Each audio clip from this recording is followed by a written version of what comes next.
Yeah, we're gonna talk about 5G today. 5G, boom, boom, lightning fast internet.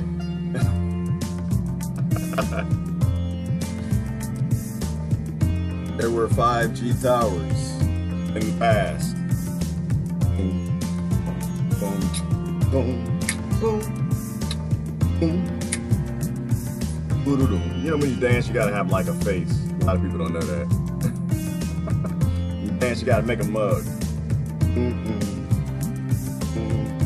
Gotta make a mug. You gotta be serious, like Vlad the Impaler. We used to laugh a lot. All right, hold on, let me stop playing around. Let me get this shared out real quick so we get going. I want to talk about Dracula. Why? Because y'all know Dracula was government, right? I know people don't know that. People don't know Vlad the Impaler. Actually, he was the Wallachian government. The real stories of Dracula. I want to talk about Dracula. His 5G towers, he had 5G too. Get jiggy with it. 5G. I was looking at China. China got 5G going. Let me stop dancing being stupid. Hold on. I gotta share this out. Thank you for sharing, people. I think we gotta talk about the way of the future. If we want to continue to go this direction, having Vlad the Impalers, making 5G towers everywhere. You know, and I'm not even against 5G. I love technology, and I'm not even saying stop 5G. I'm not saying stop it. Don't get me wrong. You can't stop it. You're not going to. You go ahead and try it. You can't take a dumb phone out of the American's hand. How the hell are you going to stop 5G? Impossible. You're not going to stop automation. You're not going to stop robots. All you can try to do is get the primitive aspects out of your government before we revisit Vlad the Impaler. Because you know, the same brain in all your 2020s and your government's brain, same brain that was in Vlad the Impaler, same one. If he has the same, they have the same stimuli. Same thing. All right, let me get going. I'm running my mouth. Good morning, everybody. I gotta stop staring at that screen. I gotta look at this screen over here. Let me get this going. We're gonna talk today at China a little bit. See what they're doing with 5G. See if we get an idea of what they're gonna do with 5G here. 5G! Lightning fast internet. The internet of everything. With AI and robots. Vlad the Impaler is gonna bring an era of freedom and democracy throughout the world. Where the hell is YouTube? Where y'all at? Oh, I gotta press the thing. My desktop always acting up anytime I want to talk about stuff. I'm not talking about the U.S. government today. I'm talking about all governments today. I'm talking about the government model. I'm talking about Vlad's government. The means of control, the lengths they will go to control their populations. All right, let me get YouTube in here. And let me get my music that makes some people sad. I don't know why my music make people sad. It shouldn't make you sad. It should make you happy. Everybody, how everybody doing? Before I jump off the Impaler, I don't talk to people much anymore. It's like, people, yeah, it's obvious. You probably don't talk to nobody, do you? You live in your own little head, don't you? Oh, great people in the morning. Good morning. We got Heaven and Tina, Mary and Deborah. Good morning, Mary. Oh, like I said, Mary again. Tina. Oh, y'all, Tina here. Tina behave. Tina behave. Vlad was nasty too, y'all. Speaking of Tina, Vlad is nasty. Some of the things he did, oh my goodness. Tina, it'll turn your stomach, girl. It'll turn your stomach. Vlad, you know what he used to do? Because y'all know he was a Christian, right? Y'all know he's a Christian. So all the Christians in the house. Vlad is on our side. He Christian. He loved Jesus. He loved Jesus. Y'all know Vlad Dracula was Christian. I don't know if y'all know that. He was Christian. He was going to church. Oh, he prayed over the water and the blood. All right, so he is Christian. You know what he used to do? He used to take people who committed fornication. You know why it's fun? It's funny to me. It's funny now because all those people dead, and we ain't learned nothing from how they died. We ain't learned a damn thing. He would take the women impale them, because he loved impaling. That's why they call him Vlad the Impaler. Tina, he impale him, and he impale him in the spot. In that spot. Yes, he would. Yes, he would. He impale him in the spot that he felt he's supposed to for his God. And he'd impale them right through the top of their head. Then he would cut off their breast. What man in his right mind would ever do something that damn... If that ain't psychopathic, I don't know what the hell is. Something wrong. Hey, listen, so this is what he'd do. And he would make the men who they fornicated with eat the breasts. Oh, he's a sick puppy. I know, Tina, you can't get down with that. Anyway, I'm gonna talk about Vlad the Impaler. Let me go down, see what we got. Maha and Christine. Let me see. Mandated vaccines, no health care, poverty, and 5G are on the attack. People, get him, Christine. But you know what, Christine? Vlad, he saw poverty too. Y'all talk about Vlad. We talk about Vlad today. He saw poverty too. Did y'all know that? Vlad the Impaler saw poverty. He was one of the first kings to actually saw poverty. But he did. He had a big banquet. Invited all the poor people to the house. Invited them all the beggars. Come on, everybody, come on, get some chicken. Come on, baby, get some chicken, have some rice and everything. Hey, yeah, get a big bill, get a big plate. And I think it was in a church. It was a church, right? And they closed and locked the doors of the church with all the poor people in it. I don't know. You can call it the prison industrial complex in America. You can call it felons not being able to vote. You can call it shutting off health care while building more prisons than any other President Clinton. And he lit the whole damn place on fire and burned everybody up. He solved poverty. He solved it. He's like, damn it, that might be what they're solving poverty with 5G. That's why I don't understand, Christine. People talk about depopulation is a myth. Depopulation is a damn myth. They've been doing this to us since the beginning of time because we're stupid. You know what I was thinking about? It's a psychological thing. It's a psychological thing, right? Because we have this ancient fear of kings and lords, and we're always wanting to, the Donald Trumps, the Obamas, the Mays, the Merkels. It kind of ties in my talk from yesterday, but this is kind of how it goes. We got this ancient fear of wanting to fear the person. Fear Dracula. Dracula only killed 100,000 people. I know, only, right? Only.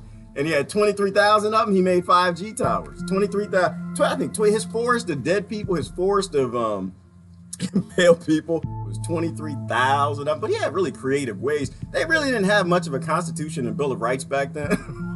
There was one punishment. You did something wrong. You stole a loaf of bread, took down a 5G tower you weren't supposed to, a 5G human tower, and you just got towered. He'd make you a tower. Not much. But I think we got this fear of the people. Because you can look at it.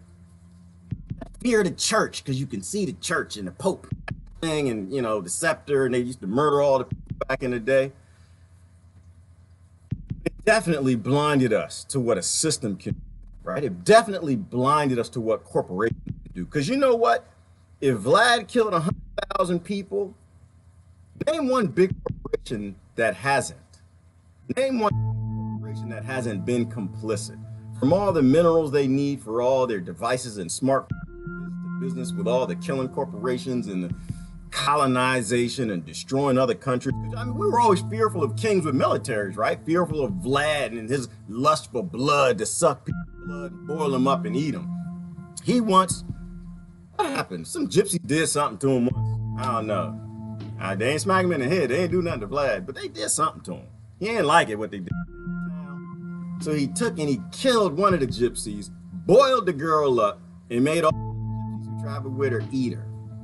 That's how sick he is. But as scary as all that is, we're scared of people in militaries. You have no idea what a corporation with multiple militaries can do. That's why I always talk about the oligarchy. I always talk about corporations because you can be scared of one king in a castle in the country of Wallachia.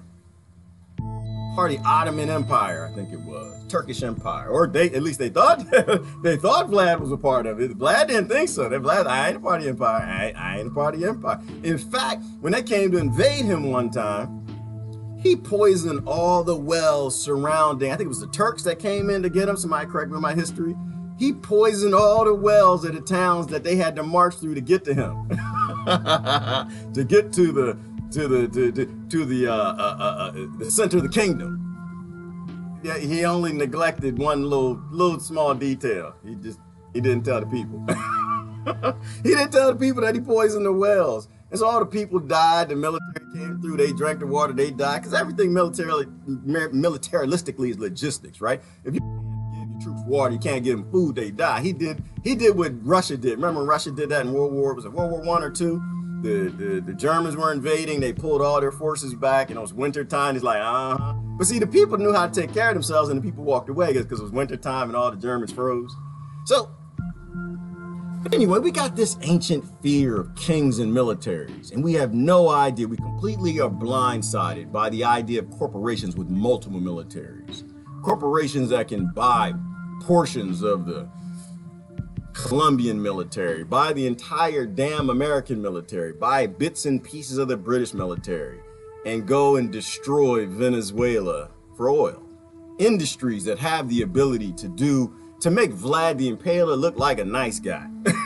To make him look like he's loving. But Vlad did some interesting things. I don't think Vlad had mandatory vaccines, Christine, but he did mandatory impalings. No health care. Yeah, Vlad didn't care much about health care, Christine. He didn't care. You better not complain to him about health care neither. Poverty, we said he took care of. 5G, well, 5G is just a control mechanism, right? It's just a means of controlling the people. It's a means of rolling out robots, networking robots so you can control people. Why did Vlad put people out? Why did people make a forest of people? Control, right? Because you could. I think that was another occasion. So he was being invaded by somebody else, and they got down to the forest and impaled people to 5 towers, and they're like, oh, hell no. The troops got down there like, nah, we gonna turn around and go back. The dude was certifiable. He was why? But we talk about the whole psychopath and warrior genes, like we talk about that, and I don't talk about it because I think it's not because it's interesting, it's because that's why violence exists. Violence doesn't exist because people are violent. This is the beginning of time, people were violent, they had war, they're gonna kill each other, and it's never gonna stop. I can't stand people like that. I love them, but I can't stand people who don't know the human body and how it works. Okay? The warrior gene is real. Vlad, what happened? Something had happened where Vlad's father gave up to him and his brother to the Turks. So he grew up in a prison in Turkey, right? And what do they do in prisons in Turkey? Same damn thing they do in prisons in America. So the same damn things that make the kids in America psychopathic in your nation. You got a prison industrial complex in your nation. Are your people enough to have one of these things too? So they send the kids to, of course, Vlad probably got raped and impaled and smacked around the big guys and whatever. He probably had to join the white nationals to survive. He had to join the Muslims to survive, the black nationals, something like that, Asian triad.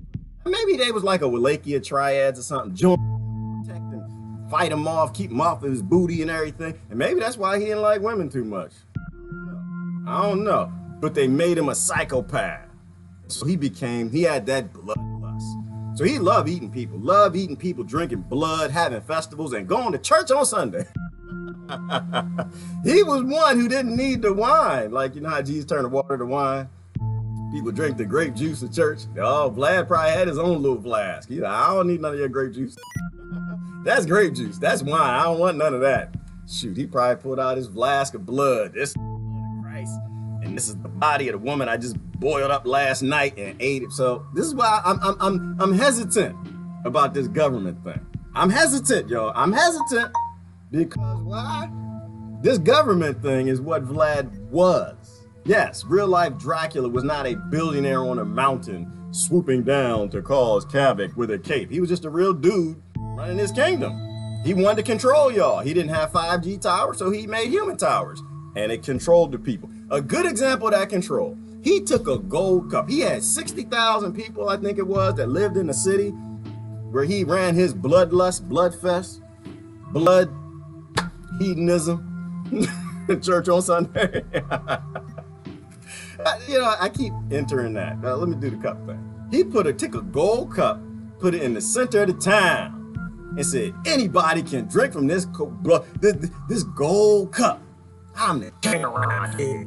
Vlad put a gold cup in a city full of a bunch of poor people. You know what? If you leave a McDonald's cup in DC with some hot coffee in it, it's gonna be gone by 2 minutes. You leave a McDonald's cup, looks like because I don't think London's doing too good either. Y'all let homeless people die on the side of the street. Good thing y'all didn't invite them to a barbecue and eat them.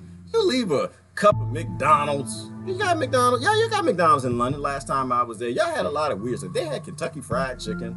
They had Taste of India. But anyway, you leave a cup of Starbucks or something in London, ain't gonna last a minute. Plastic cup. Vlad left a golden cup in the center of town. He said anybody could drink from it, but ain't nobody gonna take it. A lot of people drank from it, but not one of them 60,000 damn people took it. Not just because he was Vlad the Impaler, they scared of him, and his 5G tower scared the hell out of everybody because he was a killer, but also for the simple fact that he killed all the poor people. And probably ate them. All right, I'm done with that. So he was a bad dude, real bad dude.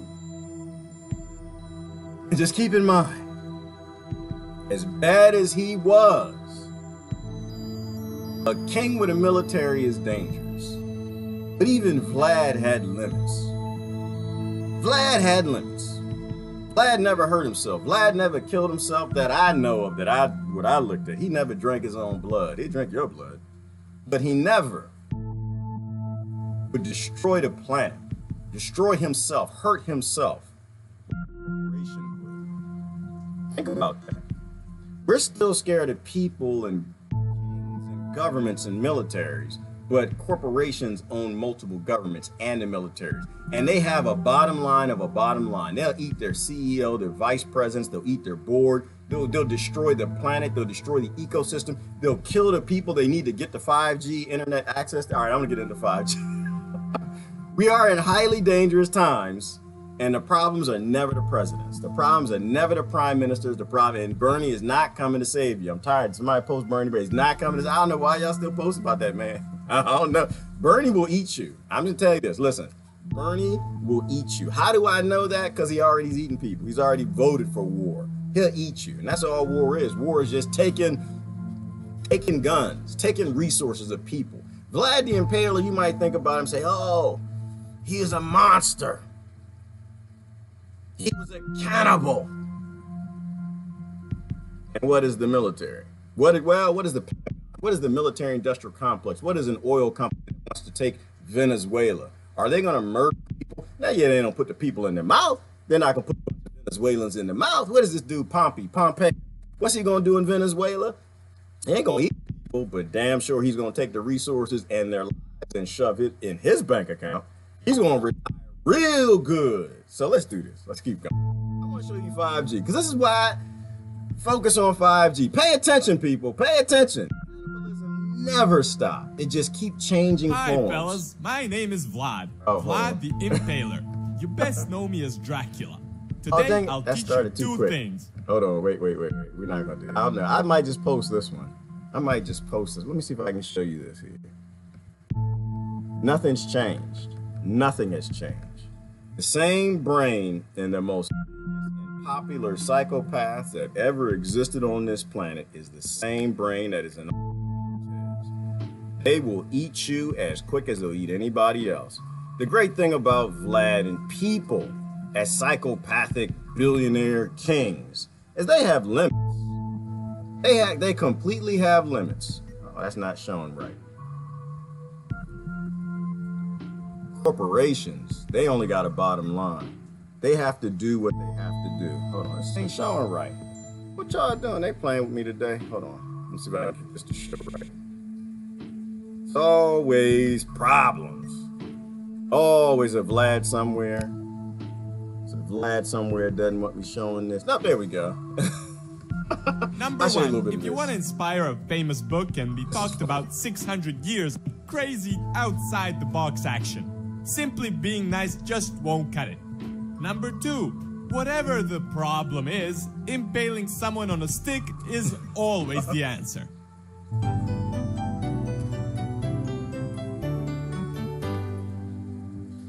Vlad's father, Vlad Sr., was having internal issues in Wallachia. He managed to remain the ruler thanks to the help of the Ottomans, who wanted 2 of his sons for prisoners as a kind of a little thank you note. A pretty weird request, but everyone went along with it, and Vlad, together with his brother, was sent to the Ottomans. In prison, the Ottomans gave Vlad an education so that he could become a part of their army. But they still treated him as a prisoner. Basically, they provided him with knowledge and motivation to get back at them. Anyway, back to Vlad's dad. Working with the Turks was a bit anti-Christian back in the day. So, the Romanian boyars, their aristocracy, attacked Vlad Sr. and killed him.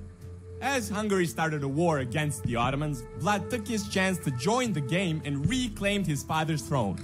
Now, Hungary didn't really want him there, so he got dethroned a couple of times. Vlad didn't really appreciate all this bossing around, so he decided to go crazy all over everyone. On the throne, once again, Vlad managed to gather around 500 boyars who, besides killing his father, committed the crime of wearing the most ridiculous hat I thought I'd never have to draw. Hey, Vlad, how's it going? Looking good. Listen, about that whole killing your father thing. Nah, it's chill, it's chill. I didn't even like the guy. Fathers, eh? You know what I mean? That doesn't mean anything. Yeah, you're right. So we cool? Yeah, of course. Let's have some fun. And they did. Vlad organized drinks and food, and they all had a nice time. However, later that night...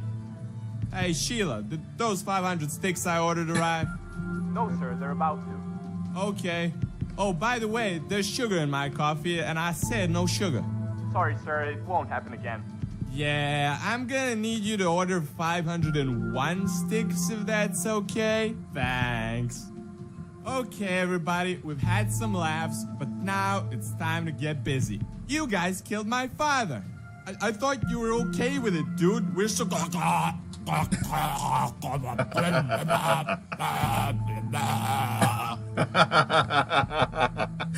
can't show you the rest. You can watch the video. I posted a link. It was hilarious. I started watching the beginning of that. I really didn't want to show you that one, but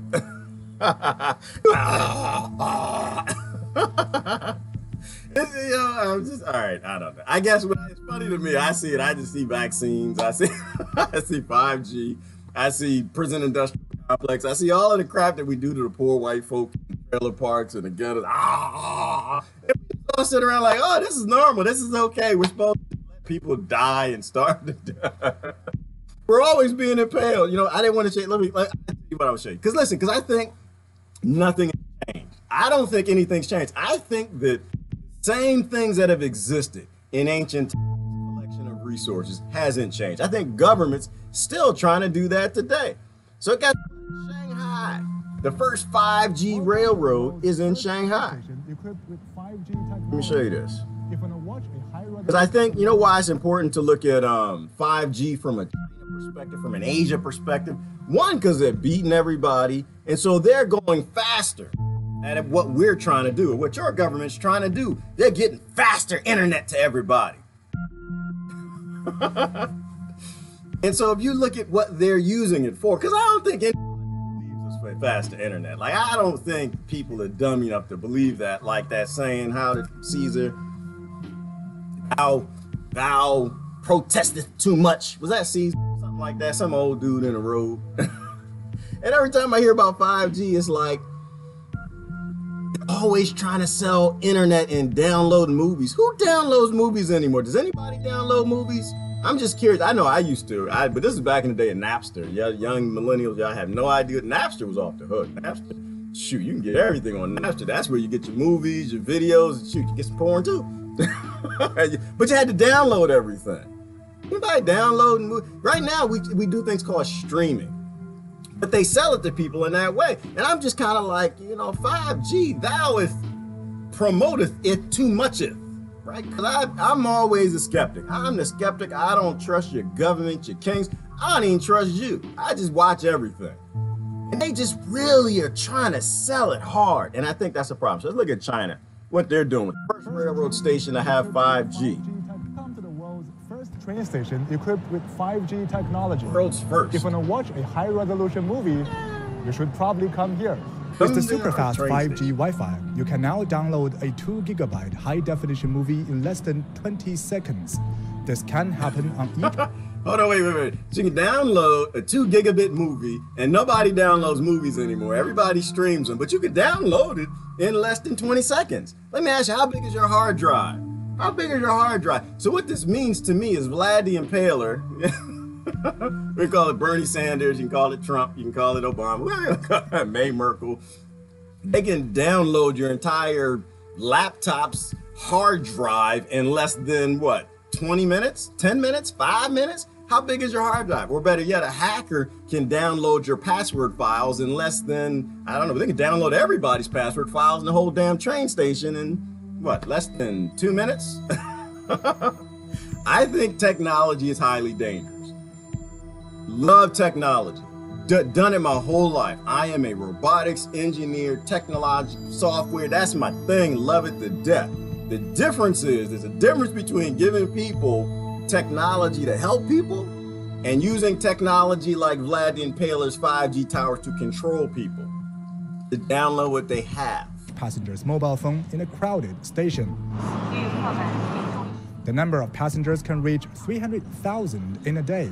The high density of people often caused data congestion, making it slow even to load a video online in a full... They're having data congestion downloading everybody's nudie pictures. That's what's happening. So 300,000 people a day go through this train station, and the NSA in China can't download everybody's nudie pictures. So if y'all ever run for government, they can like bribe you. They have trouble downloading all the things your kids are doing with their cell phones. That's illegal. So when you finally get a position, they can bribe you and make you do what they want you to do. I guess I don't see it the same way. And you know what? So for anybody that's new, because they see my tinfoil hat as a profile picture, y'all don't like that. People keep saying, you need to change your profile picture to be something serious. What exactly serious should I take about cheering Vlad the Impalers in government and murdering the planet that we live on? There is nothing serious that's happening today. This is all insanity. So damn sure I got a tinfoil hat. But just to make sure I'm not in the crazy community, go look up, I'll post the link. I would all hear people back, because you don't have to fight 5G. You don't have to get into any arguments over, you're crazy, if 5G is safe. You don't even have to do that. All you got to do is everybody to the doctors in Michigan who showed up for the hearing on 5G and watch the line of doctors just cancer, leukemia, immune system problems, brain, show you all the thing that's wrong with 4G. Rising healthcare costs, disease. You don't have to say nothing. I don't like saying nothing to people. But I get so sick of people. I don't, I just post them a link, let them listen to all the doctors and the endomologists and everybody saying, we need to stop this. This is not crazy town. This is finally the doctors that have caught up to the people that y'all thought was in crazy town. We mess with technology anywhere near, but this is a train station. 4G era.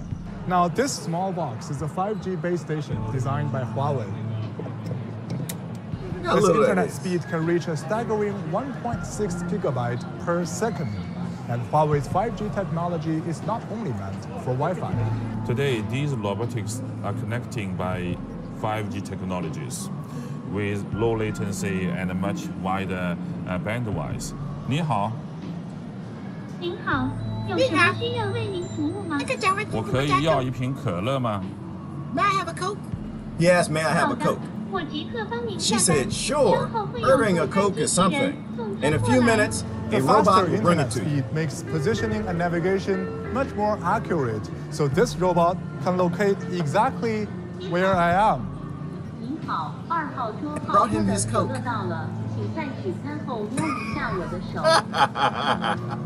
Without sending my code to the people around me. By September, the Hongqiao station will be fully covered with the 5G system. Huawei says the devices we tried today are just the tip of the iceberg. The 4G change people's life, and definitely 5G will change the society, which means using 5G technology to connect everything, to connect robotics, to connect cars, and therefore to make a full digitalized, full intelligent world. plugging 5G into the Hongqiao. A full digitized, full intelligent world where Vlad the Impaler controls every damn thing. See, well, you know what? But remember we were talking about this. I had that theory that they needed 5G to actually help swarm the robots, because the biggest problem isn't your internet access. It's the fact that you can't get robots to swarm without massive amounts of data, right? Because these robots are mostly autonomous. You can have these, and they're not AI. They're dumb eye. Remember, we're not making AI. We're not even close to AI. We're not even I. If we're not intelligent, we're not making artificial intelligence. We're making artificial mental illness, because that's who we are. The same reason Vlad the Impaler raised in the prison and act crazy, everybody hate him. The same reason these kids, y'all put them in institutions, they give them fluoride and chlorine and make them sit in school for 8 hours a day, 5 days a week, drive them crazy, and they come out crazy. It's the same reason we're not making artificial intelligence, because we're not even intelligent. So the robots, they can't make a lot of decisions by themselves. They have to be able to swarm with a massive CPU that's giving them instructions. And that's what you need 5G for, because you're transmitting the data. The robot saying, I see a person over there and a person over there and a person over there, right here, something right there. What the hell am I supposed to do? And the massive brain can communicate back to it. This is how you navigate. Okay, shoot that person, burn that person, run over that lady, trip this. I had a lady yesterday. Oh my gosh, she was telling me. She was at my local Giant, which is a grocery store, and she said they had a robot cleaning the floors. I said, they had a what? She said Giant had a robot cleaning the floors in the supermarket. I was like, what? This stuff is going so fast, you can't even control it. And I was like, little cute robot. I thought it was gonna be like a little cute robot. And I was telling her about the robots. Was it LA or San Diego? The homeless robots, the ones that go zap the homeless people, get them hell off the streets so y'all can have nice, clean streets. I thought it was a little cute one. She's like, nope, the robot's like 6 foot tall. They got a 6 foot tall robot rolling around in Giants in America, cleaning the floors, talking to people. And I'm just like, oh Lord. Hell yeah, we all gonna die, Lord. We all gonna die. It's be a painful death. So let me show you something. Let me finish because I want to see where this. I want to show you something else. Station is a major step towards commercial use of 5G technology in China, which is aimed to be completed in 2020. Han Peng, CGTN, Shanghai.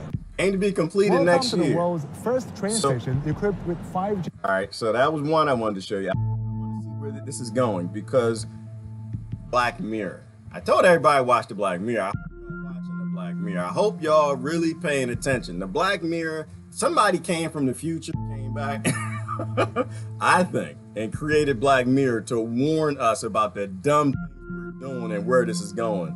Let me show you this. This is where I think a lot of this is going. There's so many things. There's so many corporations that are going to make big money off of this stuff. But this is what I think. This is one of the industries. Usiamo le tecnologie più innovative che hai creato.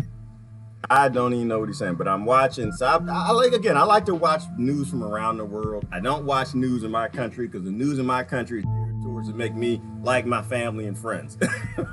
It's geared to make me think like them. It's geared to make me scared of what they're scared of and act stupid like them. I don't want to do that. I want to see what's going on. That's why we're looking at China. But I was watching the Chinese news, and so now it's playing me Chinese commercials, but that's another whole thing. But look at this. This is where I think a lot of this is going. People have been banned from traveling on planes and trains as the government expands its social credit program that ranks people's trustworthiness.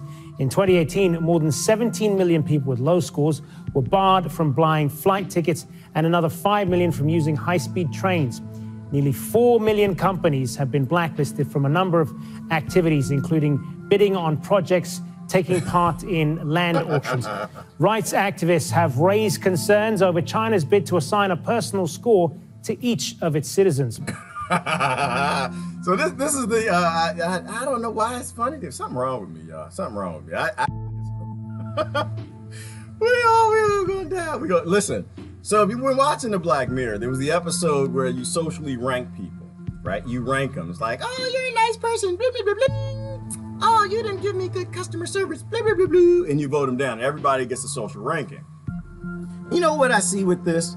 Well, this is not only what they're doing now, but so they're limiting people. Like, you're socially ranking low. Say you're a Vlad the Impaler, you grew up in prison, or you're a poor black person in the ghetto, poor Hispanic person just trying to get over the border to get some cheese and food, have a job. Poor white folk in Appalachian Mountains can't grow ginseng or harvest ginseng because somebody else owns all the land, so you have no food to eat. And you socially aren't fitting in with how they want you to. They're banning you from the railroad stations. They're banning you from coming to the cities. They're banning you from public transport. They're banning you from certain things, possibly having bank accounts. They're banning you perhaps from shopping at certain grocery stores. This is the biggest crony human thing I've ever heard in my life. So it's kind of like, you know, like I say, there's no capitalism, communism, socialism. You're really, really special and ignorant if you're still cheering these things that they've never existed, because everything's crony, everything's highly controlled. It's just for their friends and just for corporations that are corrupt like them doing what they want them to do. Human beings now, right? Because that's what this social thing is. It's a means of making life crony. Corporations owning governments that are crony and government models so that none of those governments actually work. Actually crony humanism. So if you're raised in an area and you're surviving breaking laws, but you're not hurting anybody, they can keep you contained in your own little area. They can keep different slaves in different portions of the plantation. They can keep you from interacting with the world. If you're born in conditions where you aren't favorable, they can guarantee that your children will be born there. They can guarantee that you won't ever come to their areas. I'll give you an example. And this happens all the time. It happens all the time. So none of this is conspiracy theory. None of it crazy. None of it is new. There's a little place not too far from where I grew up called in DC, called it was supposed to be called the Port of America. It's not called that. It's a little Inner Harbor in DC. You ever go down, a real beautiful place. But the problem is they built this really beautiful place too close to DC, where there's a lot of poor people. Undesirables, if you call it.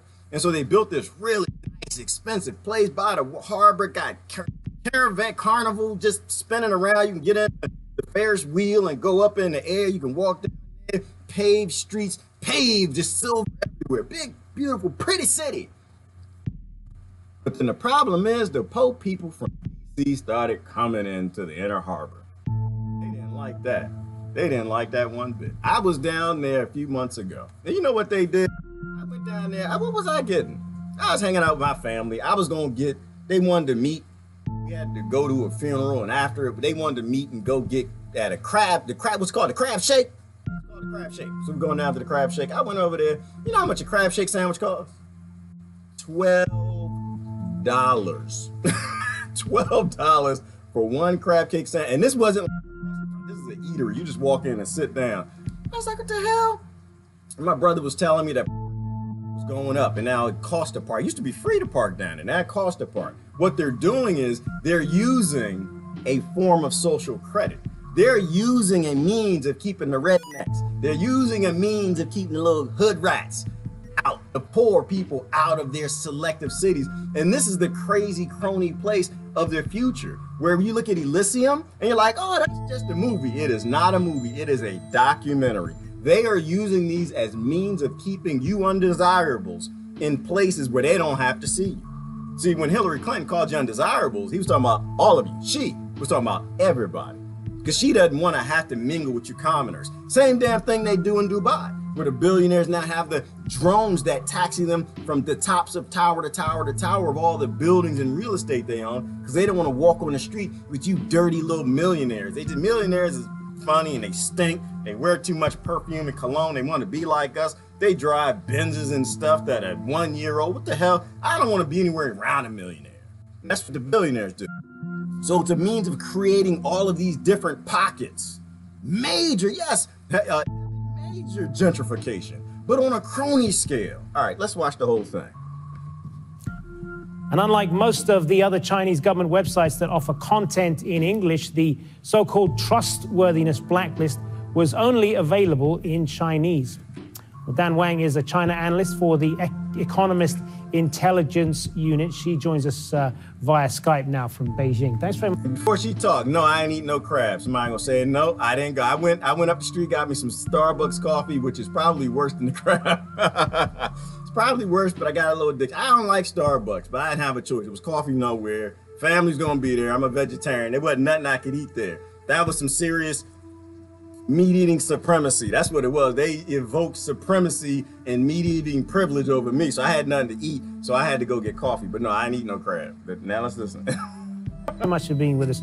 So just explain to us, for those who aren't familiar with this social credit scheme, how it works and how the government there uses it, some would say, to monitor people and the way they behave towards the state. Well, the social credit system, it works actually by principle very much similar to those in Europe and America. It's just the Chinese government is collecting data from a much broader type of indicators, like whether people pay their loans on time, what they say on the internet, whether they visit their parents on time, all sorts of those petty behaviors that we don't think normally would be included in the developed world. But overall, I want to believe that the government is trying to do this out of good intention, especially during this economic downturn. I'm sorry, they're trying to do it out of good intention. She's so positive. She's so, you know, and what she just said, so it's all of y'all, everybody watching this right now. I'm telling you right now. Watch my videos, you comment on them, you say things like freedom and democracy and love and liberty and arguing with the left and the right, arguing you deplorables, all of you just get knocked down in social ranking because you're not watching your Netflix happy movies and you're not posting pictures of bunnies and kittens. You're posting videos of freeing the planet and doing what's right and stopping the war in Yemen. That is where all of this is going. There can be a lot of social unrest, and economic stability is obviously the top priority for the top leadership. So by doing this, it's probably one of I like it. She's saying a few good things. So economic stability, I don't believe that they're doing it out of good intentions. They're doing it not out of economic stability. They're doing it because they need growth. Why? And this is what I tell people, like, you just look things are very simple. If you think about it, they need growth. How do they get growth? Not from human labor. They only get growth through automation and robot labor. Whatever it is that you do, a robot can do it better. The only thing a robot cannot do better than you is creativity and love. And I'm sure they're working on that, but we might be 100 years from that. But whatever your labor is, the robots can do it better. So no, this is not about stability. It's about moving forward. You're never going to stop. If you're not going to take a smartphone, a dumb phone, out of somebody's hand, you're not going to take robots in the airport or the train station that brings them a Coke. You're not going to take that from them. So you're not stopping any of this. And none of it's being done for the good nature of society or people. It's being done for power and money, which is not a negative thing. Like, it's not like it's personal. It's not personal. It's just what's needed for China to remain competitive. And so they're going to keep moving forward, which is why America's moving forward. And that's why you can't stop American government at all from doing it. Bernie Sanders is going to do everything, just like Trump is doing, to speed up the rollout. Because whatever Vlad the Impaler controls and scares their population the best is going to make the most. That's just how it's always worked. And I think you're crazy to think that it doesn't work any different. One of the easiest way for Chinese government to improve efficiency of governing, but just by the sheer number and the lack of transparency of the program, I can see this system can very much backfire. But when you talk about those examples that you mentioned, when people are being monitored for how long they're on the internet and how often they go to visit their parents and so on, I mean, for people outside China, it all sounds a little Orwellian, doesn't it? A little. Absolutely. It just seems that the arm of the Chinese government is really reaching too long. And for myself, I really feel uncomfortable to see. Hold on. And you should feel uncomfortable. The government's doing what it's supposed to do. It's not reaching too long. This is the job of government. People don't seem to get it. We like to be well-meaning, like she's trying to be well-meaning of the people in her government. People overall want to be well-meaning of government. The whole purpose of a government is power, period. It is controlling the people and power. The same reason a corporation's bottom line is the bottom line, money. And the only way to do that is the growth and through these control mechanisms. So the government's not doing anything bad. They're not overreaching. They're actually doing exactly what government is designed to do. I'll take you back to a Tony Blair quote where he said, damn, it might not even be Tony Blair. It might be Foghorn Leghorn who said it, but you can't tell with quotes anymore. But it says something to the effect of a democracy is the hardest form of government to run because the problem is all the power's with the people. And as a government, you can't even do anything well-meaning. You can't do anything because you have no power. So you have to keep the citizens fighting. And it doesn't matter what they divide and fight over, whether it's race, religion, political party, class, it doesn't matter. You just got to keep them fighting. Because the only way for government to get power is to take power from that people. And so this is a natural transition of government. Power from the people, and then the corporations took power from the government. And all of this is working exactly as designed. You know how people post that? All of this is actually designed. It's a bad design, but supposed to work. It's not an overreaching government. All those millions of people are affected already by being denied of their access to flights and high-speed rails, because a lot of those people are actually part of the most disadvantaged group in China. They're very much in need of bigger help. If they did do something wrong, the key thing to help them is actually through education, to teach them the consequence of their behavior and try to help them instead of just taking scores. And I can see the system probably maybe by out of good intention, but hurt very much the group of people that it should help. And she's being very positive with it. But I love what she said right there. Did you catch that? Instead of pushing people away, instead of Charlottesville happens and you hate the did something on the other side that you don't like, you pull them closer. So instead of pushing people away, you need to help them. You need to educate them. You know, when people do things in society that you don't like, then you need to figure out what's going on and fix it. You need to apply love to that area so it gets eradicated and it goes away, as opposed to pushing them into a box, making profit off of them continuing to be a drag or whatever that you don't like. Like, this is why violence exists. This is why rape exists. This is why people aren't evolving, because we don't help people. You try to fight hate with hate instead of fighting hate with love. Instead of finding out the problem and resolving it, you want justice. You don't want justice for the future and peace for the future. You just want to apply some sort of pressure or angst against that group. Because they're called white nationalists, or they're called Americans, or they're called black people, or whatever it might be. They're called women. You apply that angst when they do something you don't like, instead of trying to fix a problem that comes from that community. Most of the ills we have in society, they're just economics. They're all based in economics. That's why, again, people that in a racism fight, I'm not in it. I don't care anything about race. I don't give two damns about it, because I know where it's from. It's from economics. When people don't have enough, they turn on other people. That's how it's supposed to work. So, but I like what she said, right? Because what they're doing, this is a model of making social ills profitable. It's a way of making social ills sustainable. So in every generation, like chattel slavery and anything else, generation after generation after generation, that poverty sticks. And as long as that poverty sticks, that means that people at the top can have more and more and more and more. So you're making the top of the pyramid bigger and more profitable because you're locking more generations and people in the bottom. To start with. So you're saying there that this can be unfairly rigged towards people on lower incomes? Absolutely. It is actually not a question of if this will hurt this most disadvantaged group of people, but when and how bad this would be.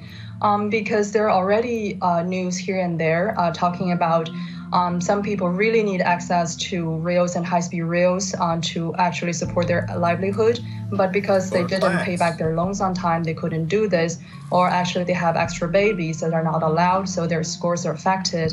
And I think this is really, fundamentally, it's a social justice problem. It's also about how they draw the line. Because I know that many of the top leadership and their families are not included in the system, and then eventually who is being monitored and which group are actually being helped is very unclear. And if there's enough pushback against this, is it likely that the Chinese government will respond, will try to adapt it in any way? Well, I certainly hope this social credit rating system will be one of those crossing the river by feeling the stone type of pilot program, because now it's still, although it affects millions of people, it's still a small fraction of Chinese population. But I do not think this is the time that we'll see a massive protest against this, especially during this economic downturn. I believe most people still would want some more help from the government, because China, truth to be told, that Chinese society is not the most trusting society. Strangers rarely help each other. If you stay in China long enough, you will bump into some sort of scam, like pyramid scheme, like internet fraud. And there's a few ways that can effectively actually regulate this sort of behavior. So by creating the social credit system, the government actually provides some more deterrence to some of the bad behavior. But I just don't see that the system can last long, especially when I see those numbers. I feel very uncomfortable, and I believe many people living in Chinese cities will feel very uncomfortable as well. And you should be uncomfortable. This is why it's a bad idea to turn on your neighbor. This is why it's a bad idea to keep blaming poor people. This is why it's a bad idea to continue with not resetting government to more of a sentient model. This is why it's a bad idea for you to have a 2020. This is why it's a bad idea for you to keep focusing on what the media wants you to focus on, as opposed to what actually is happening in the world. It's why it's a bad idea for you to think that there's anything wrong with Donald Trump's, or there's anything wrong with Merkel's and May's and Putin's. They are exactly what this society designed them to be. They have the exact powers that the corporations that give to the governments, and they provide the exact distractions that you need to have so big corporations can roll out these 5G control, the impaler type control mechanisms of the population so they can maximize profits. It's what it's all about. It actually is that simple. We either start using technology to help people, or they will use technology to control people to maximize their profits. It really is that simple. It's not like rocket science. It's not a big thing. It's a historical thing. You just look back at what government has always done, and that's what government has to do. It's a system. It's easy to diagnose a system. It might be a little harder to diagnose a person, but a system, very easy to diagnose. All right, that's what I wanted to say on Vlad the Impaler. That's why Bernie the Impaler, Kamala the Impaler, Trump the Impaler, Obama the Impaler, Clinton the Impaler. That's what I mean. That's why I'm not interested in any of your models of governing until we actually have a system that respects human life. It is all crap. It is all crap. And you're actually making it worse by perpetuating the system. We need a reboot. Especially now we got robots that can be helping people. Like, why the hell would you have a robot in a train station bring a carcinogen Coke beverage to a person to give them more cancer, to give them heart disease, to give them diabetes so they can have more problems and the pharmaceutical industry can sell them drugs? In the healthcare industry, insurance companies can make money off of them, and then the casket company can make a casket and bury them. And so the real estate market can make money in taking the house back. And so the government can make money with the death tax. Like, what's the point of that when you can make a robot that actually brings, I don't know, medicine to somebody that's dying, to somebody that's starving, grow food for somebody that, we can do everything that all the gods told y'all to do. We can feed the poor, we can give water to the hungry, we can house the homeless. But instead, we're all busy fighting each other, making a unsustainable model of cronyism throughout government, corporations, and even people. Take our children into a place they will never get out of without a major collapse earthwide. Let me see. All right. What are y'all talking about? For years now, the government over there has been monitoring the homeless in the name of good stewardship, using the same to do so, keeping account of death, disappearances. Sicko MOs, yes, Miss T, they are. And the same way they use 5G is the same reason why we're rushing to do it. The same reason, right? You know, in terms of military industrial complex, like why does China and Russia chase us, and they're trying to catch up to us in terms of military spending, but we create the Cold War. If we have the weapon and it gives us more power, then they're going to want the weapons and they're going to want more power. So if China has a 5G system and the social credits of just measuring and keeping people in line and separating the classes, how we here inefficiently with gentrification and education and other things of keeping the boot on to make sure they stay poor so the middle class can get a little higher on the pyramid and the highest up one can get a little higher, then it's the same thing we're gonna do. So, you know, people like to look at China and they're like, I'm in Britain, we'll never do that. Hell yeah, they're gonna do it. That's just how it works. When you create an arms race, everybody has to race. They gotta start running their government, right? When you create a control the population race, which is what China's doing, your government's gonna race to control you unless you take back control of your government. That's just how it works. It's not rocket science. It actually is very, very simple. All right, what are y'all saying? No heroes. No, whoever said that, there are no heroes. Who's that, Lori? No heroes. There are no heroes. You are your own hero. Pull yourself up. Put your big drawers on. Put your big panties up. Go outside, make your own decisions, solve your own problems. Stop giving government more power. If you owe money to IRS, they can ban you from traveling and flying. Yes, absolutely, Clemencia. And it'll be easy to do now. Now it's just a button. Before it's like we got 4 forms and 7 documents and file this with DHS and file that with a travel company and file this with this and that. File this with immigration and file that. You know, no, it's gonna be like, boop. It's like Clemencia ain't pay her taxes. Boop. They're gonna press a button. It's gonna invoke multiple systems and various databases. You can't get on the bus. You can't buy no food, no water, no rice. They're gonna take money out of your bank account, take your house back, and they don't have to do nothing. They'll have robots do it. Why? Because it's efficient, and everybody likes efficiencies. Everyone likes productivity, and productivity, and we won't give up our dumb phones. It's dumb to think government's gonna give up the corporations that that give it more power to do the minimum things it's supposed to do. It's simple, very simple. It's basically giving us colonoscopy, getting us all up in there. Yeah, Angela, that's what they're doing. That's what they're doing. Angela, you know what, story time. I didn't get no damn colonoscopy. My family had a history of colon cancer. And, you know, and yeah, it's genetics. Nope, it's not genetics. That's less than, was it 2%, 1%, whatever it is. Not genetics. It's dumb ethics. It's culture ethics. It's what we hand down, the types of food we eat. We hand down our cultural aspects then ending colon cancer. And so they were like, yeah, all the men over 30 got to go get colonoscopies. And I was like, I don't know, I was 19 or 20 or something. I said, okay, what's a colonoscopy? Wait a minute, what? They stick what? In what? Wait a minute, wait, hang on. Slow down. You put what? And where? And you, huh? And people do this? What?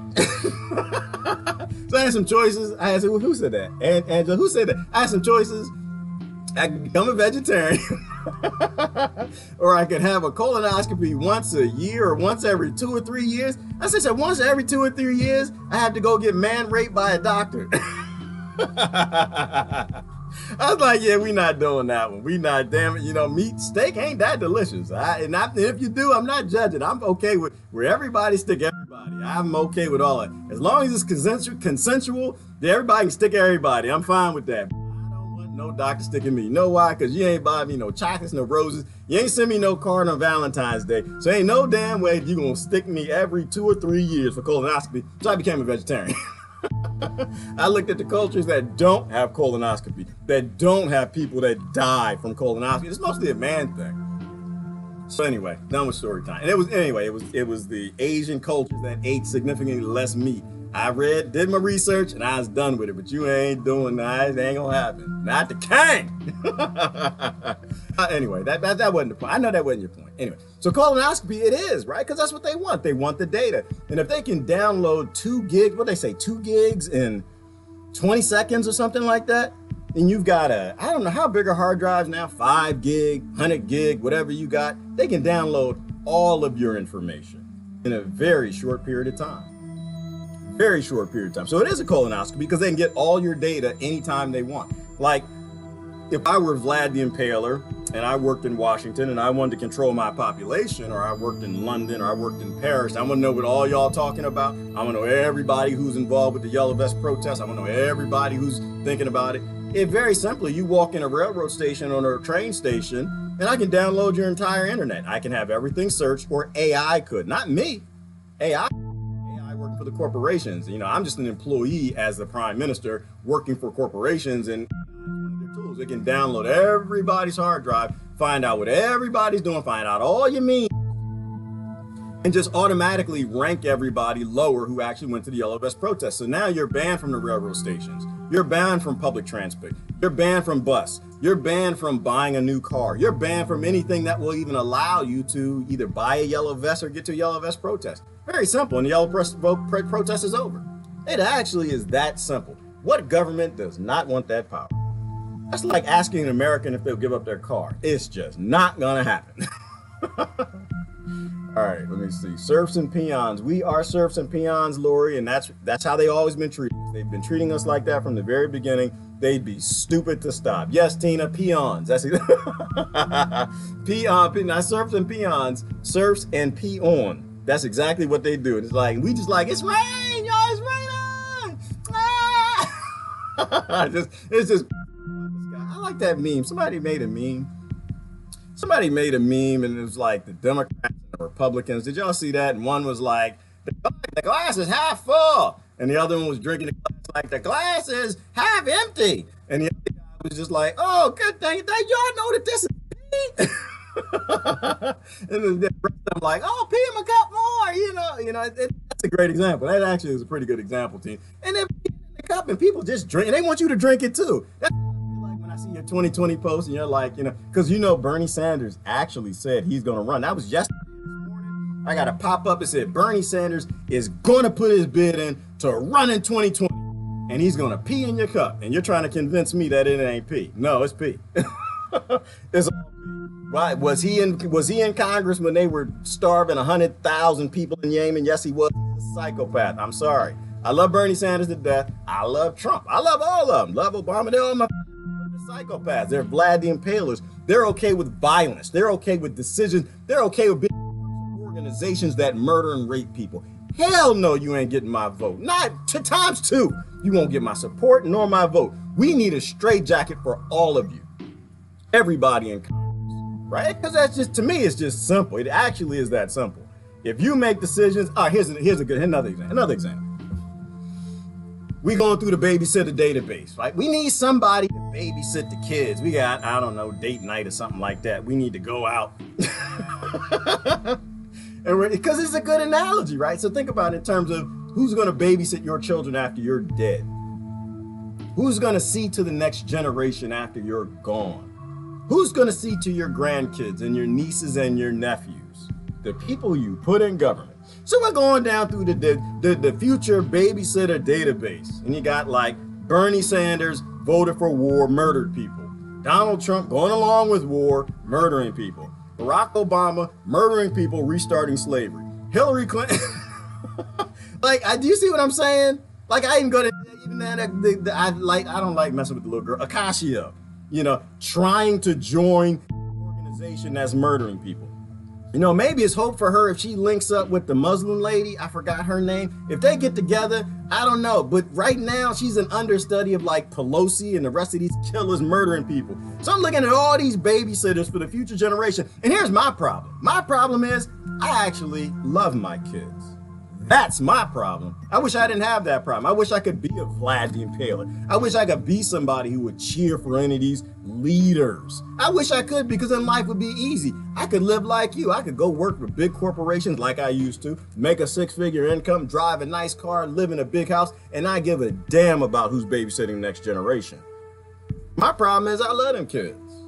My problem is I love your kids too. And I have no interest when I look at the resume of people who make decisions in violence, primitive people from the entire Senate, Congress, and every administration in Washington are all Cro-Magnon, murderous, killing little bastards. And none of them will ever babysit a rock in my care, let alone the next generation. All right, I'm done with that. I'm just like the same brain that was in Vlad the Impaler are in these monsters. But the great thing about Vlad the Impaler is he got to make his own decisions. Your government is an oligarchy. They make their own decisions. And if you think that your government's not falling in line with the US government and the oligarchy that owns it, the owners that have always been on this planet, then ask yourself, how come your government always falls in line with what America tells them to do? Because they're getting the same orders from all the same damn people. All right, I'm done. We'll do comments and I get out of here. But you know what? I did want to show you something else. There was something else in here. Doesn't feel better. Doesn't it feel better just to get it out? Just get it out. Then you can deal with people the rest of the day. I mean, there's so many positive things we could be doing. Like here's that. I was going through the news. They were talking about China's piloting an Internet Plus nursing program. Fantastic. Fantastic. It's like Lyft for sick people. It's like what Lyft and what's the other one where you can go pick people up? Uber. It's like Uber and Lyft, right? Like you can get your nurse. Like, I'm sick, I need a nurse. On the internet, using technology to help people. And a nurse comes. It doesn't need to go through your healthcare company. It doesn't need to go through this company. It doesn't need to go to the pharmaceutical company. It doesn't need to go to a government agency. It doesn't need to go to that. It goes to a website where you got a bunch of nurses like, I'm a nurse, I want to help people. Who needs some help? Somebody needs some help, I go help them. Right? Like, I love the program because that's what you do. You're evolving as a society. You don't have 8 points of regulation and stop points to make sure everybody gets their percentage of it and drive up healthcare costs. I'm sick, I need a nurse. And guess what happens? The nurses, but of course, China's trying to regulate that nurse program. They're trying, because they like the taxi cab drivers. They like the corrupt system. They like the regulation. And this is one thing Donald Trump was right about in terms of regulation. You got to get that crap out of there. You should be deleting all of the laws. Almost all of them are all corrupt. You got 10 commandments and laws, and only about 5 to 10 commandments make sense for everybody. Don't kill, don't murder, don't steal, don't that, and we're done. You know, but when you have a free and open society, that's what it looks like. Why? Well, we gotta watch the nurses. Number one, you gotta watch the nurses because the nurses are actually the only ones in the hospital that got any damn sense. That's number one. Your doctors, they studied under the AMA in pharmaceutical industry, and they're chemists. They're not even doctors. You don't have many healers. You have chemical scientists that are trying to heal the body with chemical processes that the body doesn't even recognize or doesn't use, with compounds that cause major side effects and problems in bodies. So number one, the nurses are the only ones that know what they're damn doing. Outside of some crony being taught by pharmaceutical companies. And number two, a nurse is a damn professional, but so is a doctor too. When you want to go get your car fixed, you call somebody, I want to get my car fixed. Right? Can you fix a car? Damn it, you're a professional, fix my car. Like, all of this regulation needs to go away. You don't need all of these Vlad the Impaler organizations in between to make money on it. Somebody needs help, let them get help. You don't, and this is the same thing with teaching. It's just dumb. To me, it's dumb to have all of these layers of department education and this department and the principals and blah, blah, blah, blah, blah, blah, blah. If the person's a professional, you raise them, you teach them, go out and teach, go do your thing and leave it alone. But when you put all this cronyism in there, that's why I'm against regulation in every way, shape, and form. If you're corrupt, well, what are you going to do about corruption? Guess what? Then you don't use them. What does Uber do about corruption? You ride with somebody, the guy driving, he fart too much, you just put in there, the driver fart too much. You put on his profile, right? I've only taken Uber once, but I loved it. He fart too daggone much, right? And so everybody else that wants it, I need a pickup. I need to get out of here. You drinking a little too much, hanging out at the bar, I got to go home.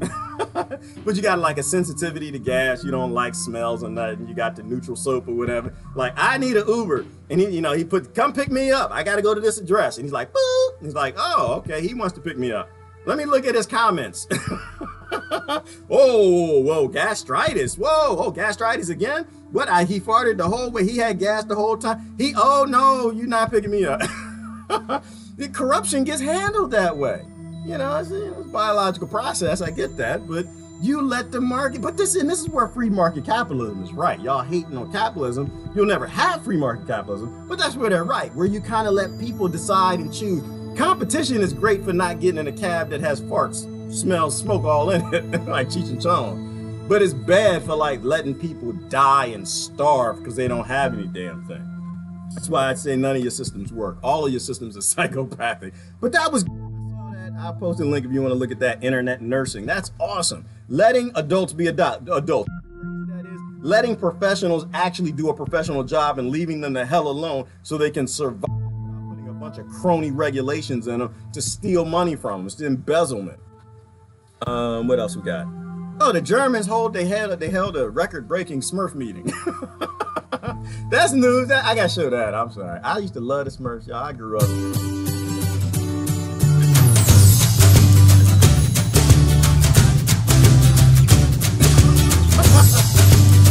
That's more important than all your 2020s. I can do my happy dance. Don't make me go carnival. Isn't that what life should be about? The kids should be dancing like, you know, everything should be happy. Everything can be happy, y'all. Everything, the kids, they can have a future. And Smurfs, you can be a kid for life. You don't have to worry about war and date and devastation and people killing people and stuff. We just raise the kids with love and give them that positive neuroscience where they love children. They don't have to hate. They don't have to fight and kill people to make money and survive. We can have Smurf world, y'all. Smurf world. Smurf world. Can I get a shout out to Smurf world? I want my kids to live in Smurf world. Like, I think this whole competition thing of stealing from each other and stealing land and rape and violence, I think that's pretty stupid. We can make Smurf world anytime we want. We just choose to steal from each other, and we want to be better than our neighbor, and so we prop up other people on top of us. That was interesting. But no, we don't do Smurf world. Let me show you why. This is why. Because we do Dumb World. We cheer Dumb World. This is I'm turning the volume off. The shadow of Yemen conflict hangs over the UAE arms fair. We're not having Smurf fairs. We're having arms fairs. This is where they go and everybody, all the governments go and cheer and find new weapons and ways. They find new ways as Vlad the Impaler to starve people, to impale them and kill them and consume their resources and be cannibals. And this is what our government's doing. This is it. This is it. They're not putting on blue Smurf face. They're going to find weapons to control you and murder and steal from your neighbors. This is the world we're building. This is the world we can end anytime we want, but we're not ending it because we keep cheering it. You still got people cheering for this nonsense. I'm all for Smurf world. Smurf world. All right. I'm gonna have to get out of here in a minute. There was something else I did want to show you. I did want to show you something. So much. It's just so much. China's building the first ever power station in 2025, of course. Oh, wait a minute. Is that it? Is that it? No, that kind of talked about arms race. And again, same thing. They're racing to get 5G, so everybody else is racing to get 5G. We're racing the arms race, and so everybody else is buying arms to murder other people. And we're doing the space race because we got Space Force, and so China's rushing into space. Supposedly everything's supposed to be nice and happy-dory and hunky in space or whatever, and because you're not supposed to take your ignorance into space, but because we're doing that, they're actually taking violence to space because we are. Hold on, let me show you. I do gotta show you this. I'd start to run out of time, but there are important things. This I think is important.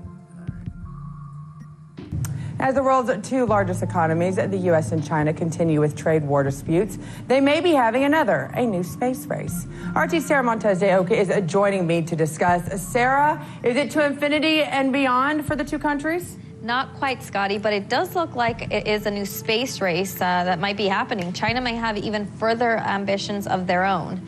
Earlier this year, China was successful in setting down a spacecraft on the far side of the moon. Yeah. And now, with an $8 billion budget in its space program, China is preparing to build the first power station in space.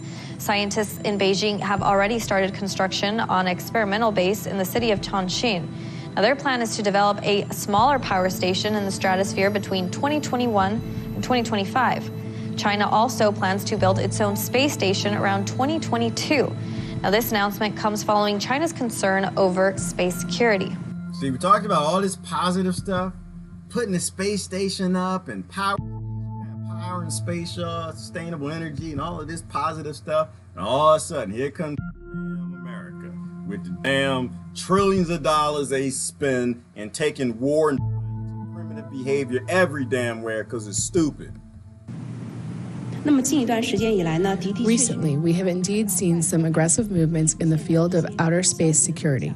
In particular, we are wary and concerned that the U.S. characterized space as a battlefield, announced the establishment of independent space forces, and continuously carried out war games in space. These actions might gradually make the threat of space weaponization a reality, eventually turning it into a theater for armed conflict.